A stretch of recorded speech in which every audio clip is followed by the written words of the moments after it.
We're back, and as promised, we are ready to make pizza for dessert now. We are ready to make our strawberry Nutella cookie pizza. The crust for this is absolutely delicious. You start with some powdered sugar, some flour, butter, and a little bit of vanilla. Pat it into the pan just like you would for another pizza crust, and bake it until it turns out to be just like a shortbread cookie. Really good. Now we're going to spread a Nutella topping on that. Nutella is actually a spread that's made from roasted hazelnuts, skim milk, and a little bit of cocoa powder. It's rich and really decadent. That's right. That spread on a little bit of toast is my daughter's favorite, and it is a terrific way to start the day. Would be a great start. I'm going to add a little bit of sour cream to the Nutella, and I'll just stir that together before I spread it over the pizza. Okay, once the Nutella is spread all over the crust, I left just a little bit of a border there. We are ready to top it with some fresh strawberries. I cut the strawberries in half, and I'm just going to arrange them kind of randomly over the top of the pizza. I think this is more fun and prettier than if you try to make too much of a definite pattern. A little bit more like putting pepperoni on a pizza, don't you think? Yeah. And it's especially nice if your strawberries aren't all the same size. Now the other thing, you want to rinse the strawberries a little bit before you put them on, but make sure that you really dry them thoroughly so that they don't get extra moisture onto your pizza crust. And you'll probably want to eat the pizza pretty quickly after you have it assembled. I don't have a problem with that. Yes. Okay, so some strawberries up, some down, just a real nice random pattern here. And we're going to add a little bit of additional hazelnut flavor to the pizza. We have some hazelnuts that we have toasted. You can do that either in the oven or in a skillet. And either way, what happens is you just bring out the extra nutty flavor and make them a little bit browner and prettier. And we'll sprinkle this over just again like you would a pizza topping. And that easily dessert is done and ready to serve. Now you can serve it with a little bit of whipped cream if you want. That's just an extra finish, but delicious and wonderful for a spring celebration. So cute and fun to make. I know that's going to be a popular treat. Oh, yeah. And we've got another dessert item to show you. This is our lemon tart with kiwi and fresh berries. Really simple to make. I started by making the crust first. It's actually very similar to the crust recipe for the pizza, but I made this in a tart pan with a removable bottom. I let it chill completely. Now I can make the filling. You can do this front to back in the microwave. I've combined some sugar and some cornstarch. To that, I'm going to add some water. And just whisk it together.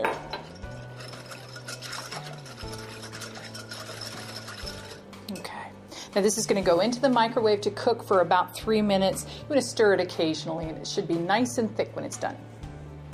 Custard base is nice and thick. At this point, I can go ahead and add some fresh lemon juice. I also have some butter and some fresh lemon peel. Add that and stir it until the butter is melted and it's nice and smooth. Okay, now I want to add some egg yolks to this, and just like we did with the egg casserole with our guest Josh earlier, I need to temper the eggs. I don't want to add it all the hot mixture at once. I'm going to add just a little bit and whisk that into the egg yolks. It's going to warm them up slightly, and that way I can add them to the rest of the hot mixture without worrying about scrambled eggs. Now this is going to go back into the microwave just to cook for another minute or so. That's going to cook the eggs completely in the custard and make it a little thicker. Custard is done. I have one last thing I'm going to add, and that's some cream cheese. This is 3 ounces of cream cheese, and I just cut it into cubes so it'll blend in a little bit more easily. Just stir that until it's melted and smooth. That looks great. Now I'm going to go ahead and put it into my cooled pastry. While it's nice and warm like this, you can really smell that lemon scent. It's delicious. Okay. Spread that out. Now this needs to chill for several hours, but actually I prefer to make it the night before, and that way I know it's well chilled and it's really firm and it'll cut nicely. Beautiful. And we wanted to make sure that we could show you how to finish this off. So we have one that has chilled overnight, and I'm going to show you first of all how you're going to take the ring off of the outside of the tart pan. I like to just take the pan, place it on a small bowl, and the ring just falls away easily. That's a great way to remove the ring without taking any chance of bumping the edge of your crust. So it's beautiful. Okay, now we're ready to decorate, and we're going to put some fruit on the tart. We're going to start with some kiwi that we put all around the outside edge, and I'm going to start by just slicing the kiwi thinly, so I'll cut off both ends. To remove the peel, what I like to do is just take a spoon and slide it right underneath the skin, and you can just rotate it around the fruit, and you get a really nice smooth edge to your kiwi that way. And it's easy to just slice it thinly so that it can go around the edge of the tart. I'm going to use 3 kiwi for this part. Now I'm just going to arrange the kiwi slices around the outside edge of the tart in an overlapping pattern.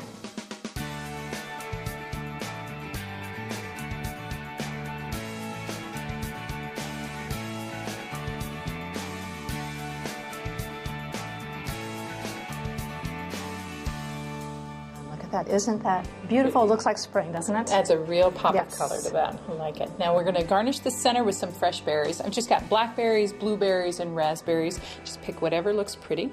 And just tumble those into the center. Or onto the towel. Sorry. There you go. Oh, on the floor. That's okay. I think we'll still have enough. It's beautiful.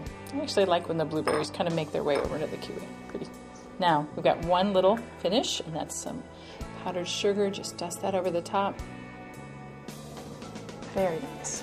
That is pretty. I think this would make a terrific way to set off a holiday meal for your springtime entertaining. Absolutely.